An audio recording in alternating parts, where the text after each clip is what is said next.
Il est 18h30, soyez les bienvenus si vous nous rejoignez dans BFM TVSD et bienvenue Jean-Luc Mélenchon dans cette émission. Bonsoir. Vous êtes député de la France Insoumise de la 4e circonscription des Bouches-du-Rhône et président de votre groupe à l'Assemblée nationale. Le 1er mai, c'est la fête internationale du travail. Il n'y en avait pas eu l'année dernière en raison de la crise sanitaire. Vous étiez, vous, à Lille ce matin. Ça vous a manqué l'année dernière?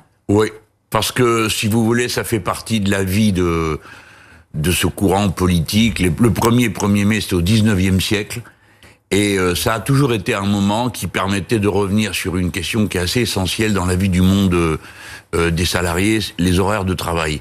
Dans la semaine, dans la journée, dans l'année et dans la vie avec la question de la retraite. Donc on est sur toute une série de questions sociales qui restent, à mon avis, très actuelles, non? Est-ce que dans ces cortèges, on peut encore porter un message, des demandes, des réclamations, ou est-ce qu'on est plus dans la revendication politique? J'allais dire, est-ce qu'on n'est pas plutôt contre que pour quelque chose? Il y a un peu des deux, pour être honnête. En général, le 1er mai sert à mettre en avant les mots d'ordre de la lutte du moment. Par exemple, là, c'est la question de la réforme de l'assurance chômage. Il y a des milliers, des milliers, des millions de gens qui vont y perdre à partir du mois de juillet. Donc ça a été l'occasion de le redire. Le président de la République a accepté au niveau européen de remettre sur la table sa réforme des retraites. La retraite, c'est le temps de travail dans la vie. Bon, donc vous voyez qu'il y avait des sujets qui sont dans l'actualité plus que tout le monde sait, ce que vous avez très bien tout à l'heure décrit, à savoir que nous allons avoir une déferlante de chômage et de faillite d'entreprises qui arrivent devant nous. Donc les gens se disent il est temps peut-être de se serrer les coudes pour pouvoir répondre à cette situation. Alors justement, parlons de faillite d'entreprise. Hier, les salariés de Bridgestone ont dit au revoir à leur usine. Oui. 863 salariés à Béthune, donc dans le Nord, où vous étiez ce matin. Alors, il y a des projets, 9 projets sont sur la table de reprise. La ministre de l'Industrie dit que notamment un industriel prévoit déjà de reprendre 300 personnes, que 256 personnes supplémentaires seraient dans des directions de CDI, de CDD à longue durée, de reclassement, bref. Ça fait quand même du monde sur le carreau. Beaucoup. Je me souviens que les responsables politiques, comme à chaque fois, s'étaient déplacés nombreux pour dire on ne laissera pas faire. Est-ce que le politique a vraiment un pouvoir sur ces décisions-là? Bien sûr, mais commençons d'abord par dire que moi je me trouvais dans le Nord justement parce que le Nord, qui est le berceau du salariat engagé dans notre pays, souffre d'une manière absolument disproportionnée. Il y a déjà plus de 3000 emplois qui ont été supprimés dans le Nord. Alors, est-ce que la politique peut... Ben oui, bien sûr. Pourquoi l'entreprise en question a-t-elle été liquidée?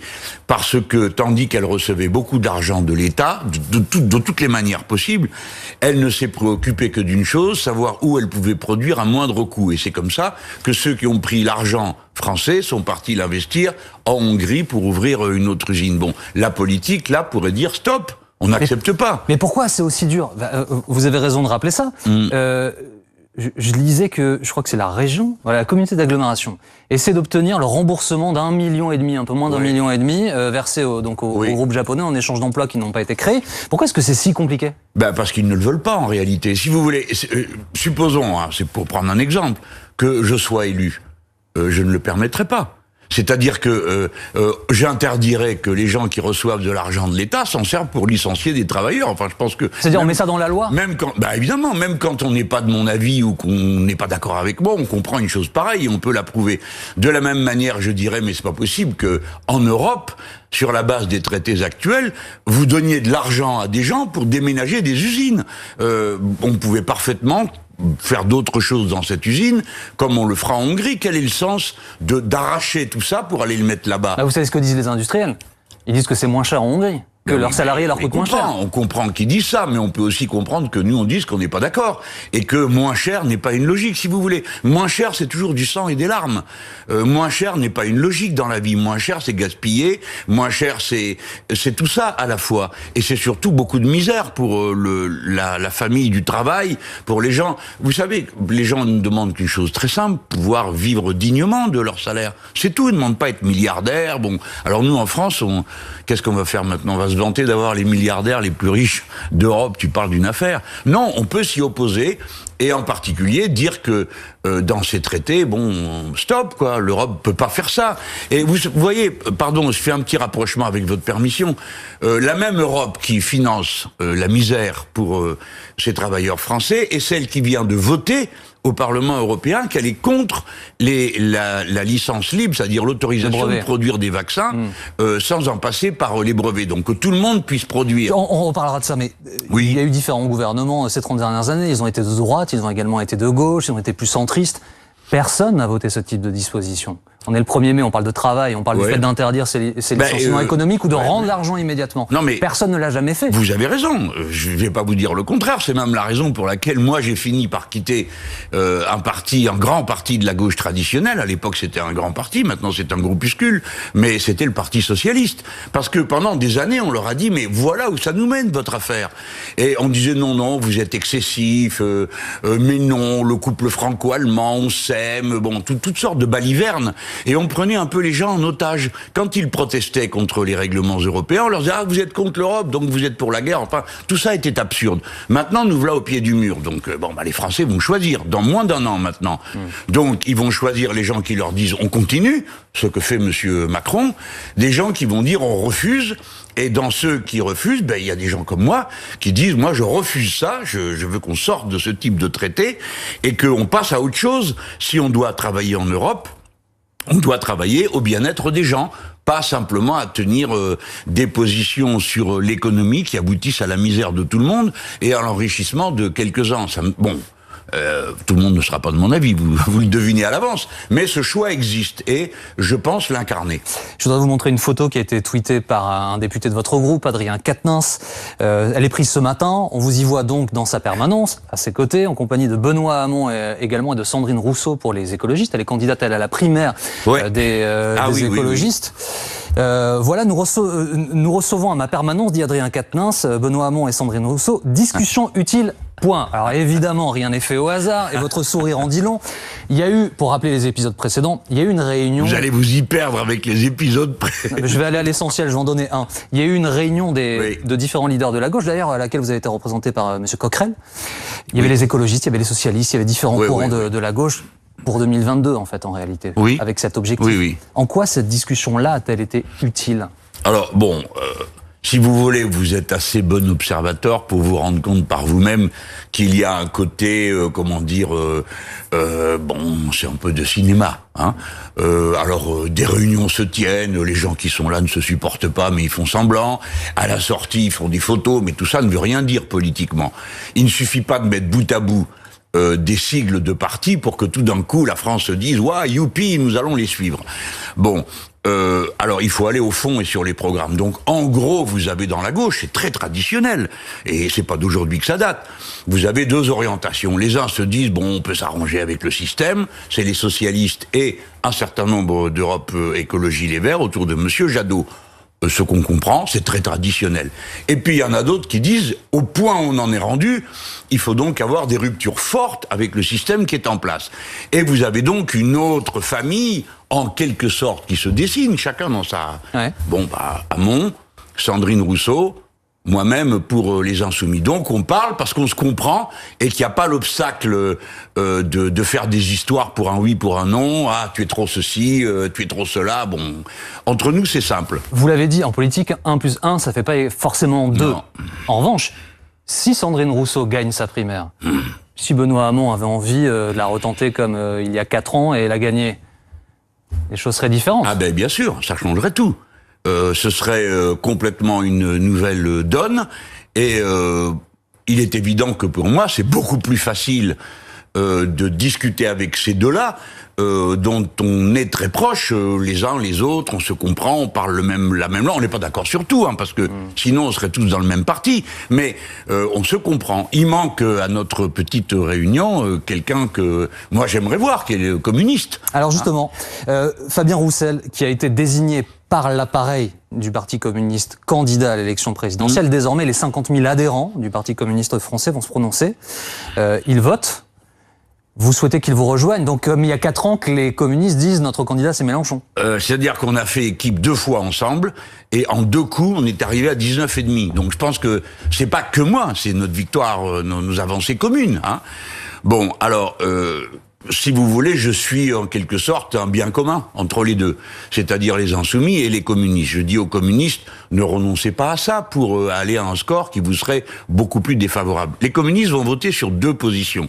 La première qui consiste à dire M. Roussel est candidat, et la seconde qui est de dire on laisse ouvert pour voir comment le paysage se dessine. Je préférerais que les communistes laissent la porte ouverte, et puis surtout qu'on s'évite entre-temps de dire des paroles qui sont, moi qui me font rire, mais qui font pas rire tout le monde.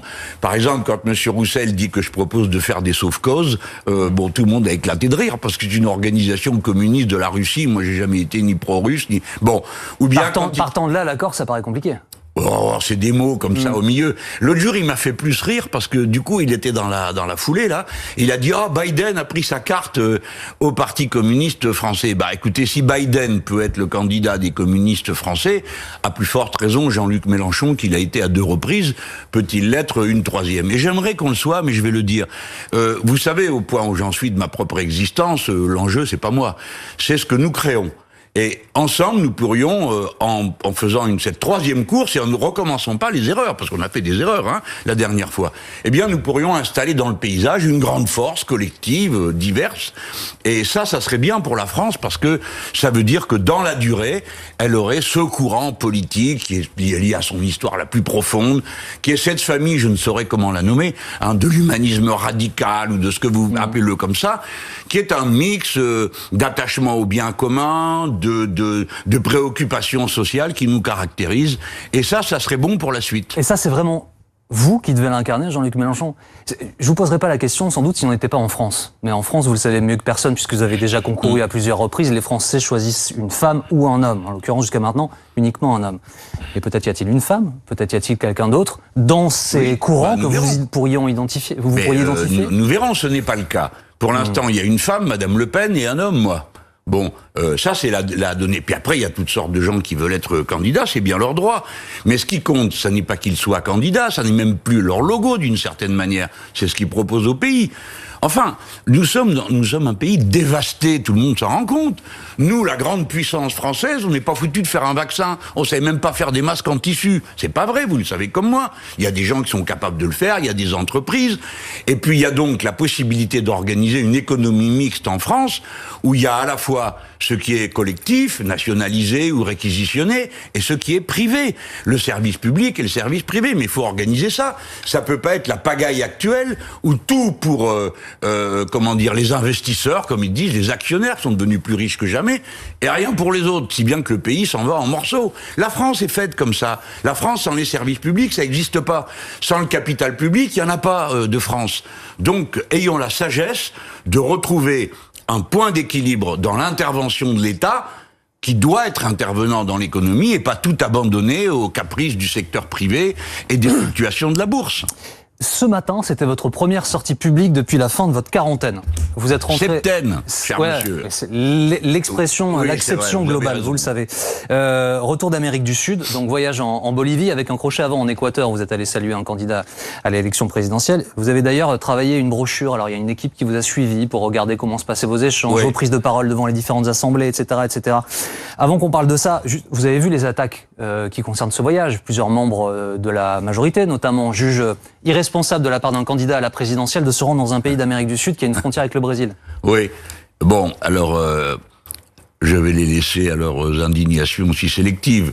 Et rien n'interdit qu'on se déplace à condition de respecter les règlements. Je les respecte très strictement. Rien ne m'obligeait à m'imposer cette septaine. Je l'ai fait. Je reviens, tous mes tests sont négatifs, j'aimerais savoir quel est le problème. Bon, nous ne sommes pas en prison, nous ne sommes pas confinés, nous devons circuler. D'ailleurs, il y a des ministres du gouvernement qui étaient en Inde, où la situation épidémiologique est bien plus féroce qu'elle ne l'est aujourd'hui en Bolivie, où les gens sont moins vaccinés, parce que vous savez que il y a plus de 50 pays qui ont eu 0,01% des vaccins. Donc ils font partie des gens qui n'en ont pas. D'autres sont mieux vaccinés. Bon, voilà. J'ai fait ce qu'il fallait, j'ai été prudent, mon équipe de même, car je n'aventure pas la vie des autres. Et puis, me voici en pleine forme. Comment s'est passé au retour ? Test négatif, laborieux. Je peux vous dire qu'une des conséquences du Covid, outre les aspects épidémiologiques, c'est la bureaucratie flamboyante que ça a créée. Vous voyagez maintenant avec des paquets de papiers qui prouvent ci, qui prouvent là, et puis chacun en invente en cours de route des règlements différents. Le voyage a été magnifique, en tout cas pour l'expérience politique que j'en ai tirée. Je voulais aller voir comment... On avait pris, en fait, quand le président de la Bolivie a été élu au premier tour, après un putsch, donc c'est quand même magnifique qu'il ait été élu, je n'avais pas pu aller à son investiture parce que c'était le jour où je déclarais ma candidature à la télévision. Alors je me suis excusé, j'ai dit je viendrai parce que de toute façon je suis intéressé à ce que vous faites. Ils ont créé un ministère de l'eau et vous savez que cette question est centrale pour moi parce que c'est un bien commun autour duquel je propose de réorganiser toute la politique.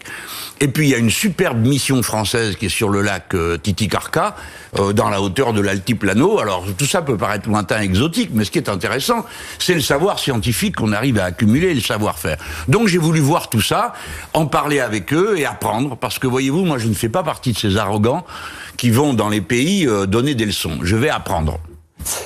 Page 44 de votre brochure, pour ceux qui veulent être précis et aller à l'essentiel, le sujet dont vous parliez tout à l'heure, la levée des brevets sur les vaccins.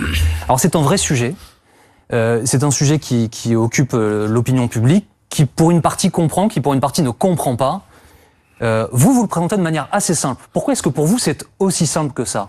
Parce que je pars de l'idée que tous les êtres humains sont semblables, qu'aucune vie n'est méprisable et que donc si le vaccin est une sortie, et c'est le cas pour ma part, j'y crois au vaccin, eh bien il faut que tout le monde puisse être vacciné, parce que ce serait absurde de croire qu'une partie de l'humanité peut se vacciner, que les autres, il y a qu'à les laisser là où ils sont, parce que de toute façon le monde étant comme il est, globalisé économiquement, tant qu'il restera quelqu'un qui peut être malade, tous les autres risquent de l'être. Voilà. Alors les vaccins, vous savez, en France, il y a quelque chose que les gens ont oublié, que moi-même j'ai réappris, je ne le savais pas au début de la crise, mais jusqu'en 1959, c'était interdit de déposer un vaccin sur, un brevet sur un vaccin. Et moi, je trouve que c'est la bonne idée. Alors, il se trouve que j'ai pris l'initiative d'une pétition avec l'ancien président du Brésil. Il y en avait d'autres, je ne veux pas m'attribuer le mérite de cette initiative à moi tout seul. Et puis, elle a été proposée à différents endroits. Et notamment, le Parlement des Nations Andines a adopté notre texte, qui donc a permis à un certain nombre de pays de l'adopter à leur tour. Aujourd'hui, il y a une soixantaine de pays qui demandent la liberté des vaccins. Qu'est-ce que ça voudrait dire pour nous ?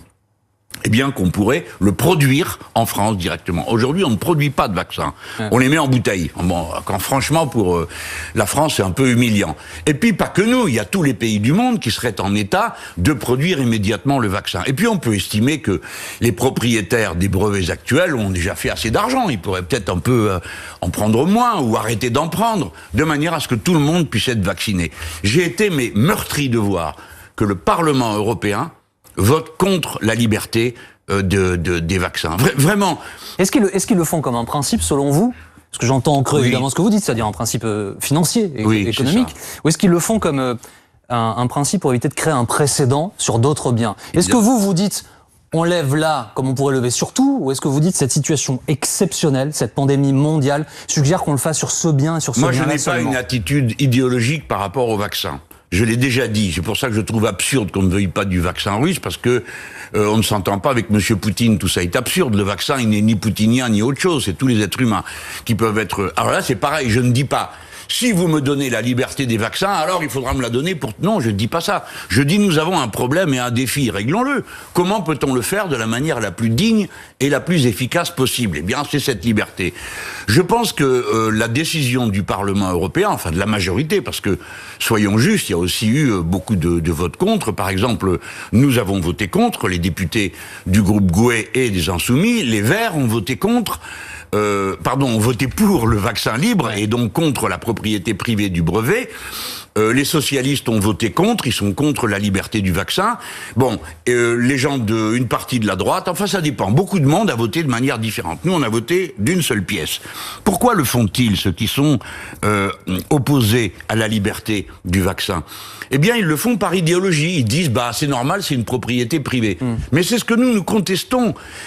Si vous voulez, il n'y a pas de droit légitime. Pourquoi? Parce qu'il y a eu des milliards d'argent public de données pour la recherche des vaccins. Et puis, écoutez, Vous et moi, on ne sait pas, vous, je ne connais pas vos opinions, je vous les demande pas. Mais je suis sûr que si on vous interroge comme homme, et qu'on vous dit, est-ce que on vaccine cette personne de ce pays pauvre, vous répondez oui. Vous n'allez pas dire oui seulement s'il peut payer. Tout être humain ressent spontanément une solidarité avec les autres. L'Union européenne, pour le coup, achète des vaccins qu'elle donne à ces pays. Elle en achète un certain nombre. Vous vous rendez compte de la démarche indigne que c'est. L'Union achète des vaccins, d'ailleurs elle les a pas tous, ils n'arrivent pas à temps, d'ailleurs ils font un procès à certains, elle est incapable d'en produire, vous ne trouvez pas ça suspect? Nous sommes la première puissance économique du monde, peut-être juste derrière les États-Unis ou la Chine, et nous sommes incapables de produire un vaccin. Vous ne trouvez pas ça suspect? Moi je trouve ça suspect. Je ne comprends pas comment on a pu en arriver là. Eh bien, ceux-là disent oui, allez on prend, puis on en donne quelques-uns, aux uns et aux autres. Mais ça s'appelle faire l'aumône. Ce n'est pas ça que demandent les pays. Ils demandent la dignité, le droit d'en produire eux-mêmes pour vacciner leur population. Vous vous rendez compte qu'il y a, je crois, 70 pays où il n'y a pas eu le début d'une campagne de vaccination. Pas un vaccin d'administrer. C'est insupportable comme idée. Vous êtes vacciné, vous? Non, si vous étiez en septaine, pour reprendre votre expression. Oui, de toute façon, même quand on est vacciné, il paraît que ça protège pas. Moi, je ne le suis pas encore. Je viens de recevoir un avis de l'Assemblée nationale qui me dit que je suis éligible au vaccin. Alors, je vais voir lequel c'est, et comment ça se passe, et ce que me dit mon médecin de famille. Moi, j'ai pas d'a priori, si vous voulez, idéologique sur la question. Bon, j'ai mon âge, donc il faut un peu faire attention à ce qu'on m'inocule, hein. Vous aussi d'ailleurs, hein. Ouais. Il paraît que c'est pas une affaire d'âge. Alors on verra, mais je n'ai rien contre le fait d'être vacciné, ça va de soi, et je souhaite que le plus grand nombre possible de gens soient vaccinés. S'il y a un vaccin, qui est posé sur la table, allez, que le plus jeune le prenne, je suis d'accord, et j'attendrai. Vous avez vu que le gouvernement accélère la vaccination, hein, depuis aujourd'hui, ce matin, les Français de plus de 18 ans qui ont une comorbidité, alors en fait la liste des pathologies est extrêmement vaste, oui, très très longue, a le droit de se faire vacciner, et la base de cette démarche est déclarative. Il n'y aura pas de policiers, il n'y aura pas de vérification de documents. Est-ce que vous saluez cette démarche de confiance envers les Français? Vaut mieux, parce que finalement, à la fin, ça devient une histoire de fou. J'espère que vous avez gardé en tête tout l'humour de situation quand on s'écrivait soi-même des autorisations de sortie. C'est une histoire de fou. Bon, bien sûr. Moi, je n'aime pas ces histoires où on contrôle tout le monde, parce qu'il y a toujours des failles, et vous savez comme moi que les failles poussent à des trafics de toutes sortes. Bon, donc il vaut mieux faire confiance aux gens. Il faut arrêter de croire que tous les gens sont des voyous, des voleurs qui respectent rien. Bien sûr qu'il faut faire confiance. Mais vont-ils être vaccinés? Y a-t-il assez de vaccins? Encore une fois, je repose la question. Pourquoi n'a-t-on pas pris, je prends cet exemple parce que je sais qu'il provoque des réactions, pourquoi n'a-t-on pas installé le vaccin russe en France? Parce qu'on nous dit, parce qu'ils n'ont pas fait... La démarche de demande d'autorisation. Oui, c'est ça. Alors, quand il y a le feu chez vous, quand les pompiers arrivent, vous dites, attendez, est-ce que la lance à eau est brevetée comme il faut? Ce n'est pas sérieux. 70 pays dans le monde utilisent le vaccin russe. Il est produit en Argentine. Mais c'est valable pour les Russes comme pour n'importe quel autre vaccin. Là, pour dire la façon dont c'est décidé, il y a un chemin de validation médicale, et qui doit être le même pour tous les... Vous trouvez pas ça inouï? Vous savez que la mission... J'ai pas d'avis, mais en tout cas, c'est le process. Non, mais moi, je suis obligé d'en donner un d'avis. Vous vous interrogez, je vous comprends, moi, je vous réponds. En novembre dernier, une expédition française, si j'ose dire, avec des scientifiques français, disent ce vaccin fonctionne à 92%. Je ne veux pas faire une fixette sur le vaccin russe, j'ai pas d'intérêt dans une quelconque société russe. Je dis seulement que quand c'est une situation de détresse, on prend tout ce qui se présente pour tirer d'affaire les gens. Il y a cette situation un peu dingue, c'est qu'il y a des centres de vaccination, vous avez sans doute vu les images, où les sièges sont restés vides. J'ai reçu dans cette émission un médecin généraliste qui, à son corps défendant, a jeté des doses à la poubelle. Oui. Parce que personne n'en voulait. Donc, y a-t-il une pénurie ou il n'y a pas de pénurie? A-t-on vraiment besoin de plus ou pas? Il y a une pénurie, il y a les deux choses. Il y a une pénurie, puis il y a des tas de gens qui n'ont pas confiance. La confiance, ça c'est l'art de la politique. Il faut donner confiance. Les Français ne sont pas un bétail qu'on mène comme ça à la baguette, fais ci, fais ça. Les gens réfléchissent et comprenez que tout le monde réfléchisse à soi, à ses parents, à ses enfants. Bon, et donc les gens se disent leur affaire c'est pas clair. Un jour on nous dit que le vaccin va nous protéger, le lendemain on nous dit qu'on peut être malade tout en ayant le vaccin. On n'y comprend plus rien. Et c'est donc créé à cause du comportement. Pardon de vous le dire, moi je le vois comme ça. À cause du comportement du pouvoir, une méfiance généralisée. Et ça c'est pas bon. Parce que... Sur les vaccins, mais comment ça? Quand vous changez d'avis sans arrêt sur les méthodes, quand vous dites quand moi j'ai dit il y aura une deuxième vague, on a dit oh Mélenchon, qu'est-ce qu'il raconte? Il se prend pour un épidémiologiste. Maintenant on parle d'une quatrième vague qui arriverait. après le déconfinement actuel. Parce que ce déconfinement à nouveau, on souhaite tous que ça marche. Hein. Ouais. Vous savez, je suis comme tout le monde, moi. Hein. Je suis content que les bistrots, les restaurants soient ouverts, que les salles de spectacle puissent réouvrir. Mais en même temps, je réfléchis, j'écoute ce qui se dit.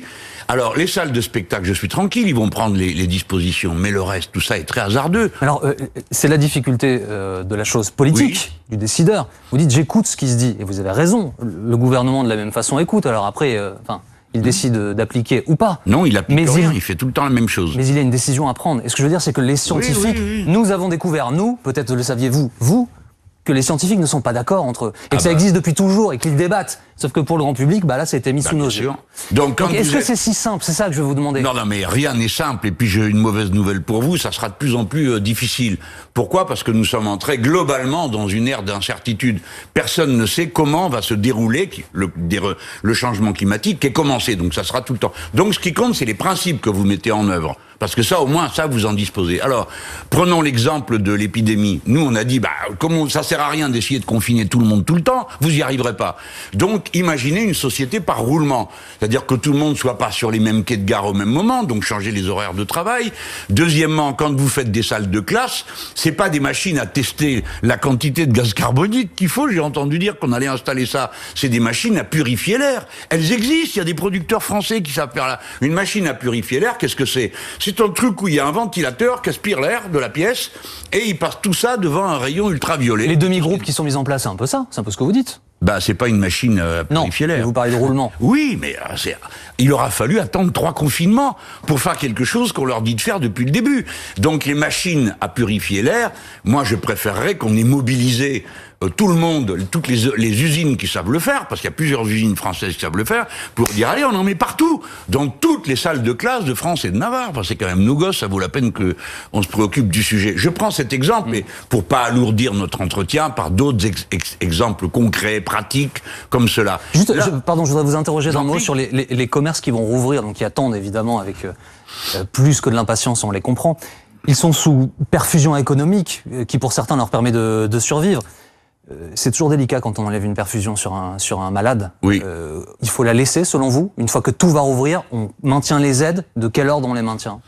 Il faut maintenir ce qui sert à survivre. D'abord, je suis persuadé que les commerçants, tous, sans exception, sont prêts à mettre en place des mesures qui permettent un bon accueil sanitaire. Et les gens ne sont pas fous. Voyez-vous, on évoquait l'exemple de la Bolivie et de l'Équateur où je trouvais avant, ils n'ont pas de vaccin. Eh bien, ils sont d'une discipline parfaite, tout le monde tient les distances et tout. Faisons un peu confiance à l'esprit civique des gens. Mais si vous les bloquez de tous les côtés, vous connaissez les Français comme moi, si vous essayez de leur donner trop d'ordre et de les mener à la chicotte, ils font le contraire. Et on est comme ça, c'est notre peuple qui est comme ça. Donc, oui, il faut réouvrir et bien méthodiquement organiser les choses. Et on va s'en sortir comme ça. Mais à condition de bien se mobiliser et de pas prendre les gens pour, vous voyez, des naïfs, quoi. Un coup on confine, le coup d'après on déconfine et ainsi de suite. Tout ça n'est pas sérieux. Encore un mot. Ce matin, Marine Le Pen a annoncé un triptyque. Protéger, projeter, transmettre. Emmanuel Macron réfléchit à une grande concertation. Vous avez dit à Lille, j'espère pouvoir revenir vous voir le 1er mai 2022 comme président de la République. On y est, ça y est, Jean-Luc Mélenchon, on est dans la campagne. On est à moins d'1 an, c'est normal. Et il y a quelque chose de comique chez ceux qui sont en train de dire nous allons voir quel projet on va faire. Si vous n'avez pas de projet, restez chez vous, parce que le pays a besoin de choses extrêmement claires. C'est vrai que M. Macron a une idée claire de ce qu'il veut faire. Il ne s'en cache même pas, il le dit. Il dit voilà, on va rembourser la dette, remettre la réforme des retraites, ceci, cela. On connaît, c'est la politique libérale très accentuée qu'on a depuis 20 ans. Madame Le Pen, elle dit il y a un grand problème dans ce pays, c'est les immigrés et les musulmans. Et puis moi je dis la vraie question de ce pays, c'est la question sociale, écologique. Voilà, les Français vont choisir. Ce ne sont pas des enfants. Ils comprennent que c'est difficile et ils choisiront sur des programmes. Ceux qui croient qu'il leur suffira d'amener une jolie cravate et un collier de perles de sigles de partis se trompent complètement d'époque et au fond ils comprennent pas ce que sont les Français qui vont décider. Alors bon, je suis comme tout le monde, je me demande ce qu'ils vont décider, mais je me propose. Vous avez déjà la cravate? Oui, j'espère que vous la trouvez belle. Je suis un amateur de cravate, hélas condamné à la cravate rouge. Le nœud est pas mal fait. Depuis 10 ans. Merci Jean-Luc Mélenchon d'avoir été mon invité ce soir. Reçu.